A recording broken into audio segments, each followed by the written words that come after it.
دوستان سلام، صبح بخیر. خوبین؟ من که سرحال نیستم یکم، ولی خب میخوام یه روز خوبی رو برای خودم درست کنم، ببینم بلدم.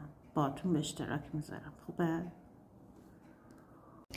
گفتم شاید قهوه حالم خوب کنه. میخورین؟ بفرمایین. قهوه دارم درست میکنم. پای قهوه من مامانمه. بعد ما میدونیم چیکار کنیم، میشینیم عکس مکسای توی فنجون رو نگاه میکنیم، از چت جی پی تی میپرسیم، برامون فال میگیره.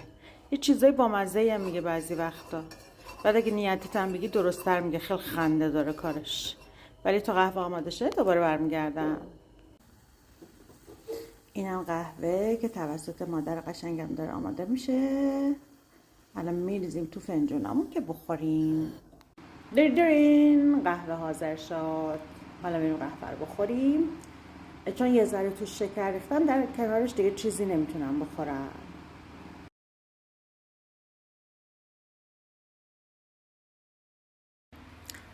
سلام بچه ها، خوبین؟ قهوه هم خوردم، حالم اصلا خوب نشد. یعنی نه تنها اصلا سر حال نشدم، که به نظرم یه ذره بد اخلاق ترم شدم.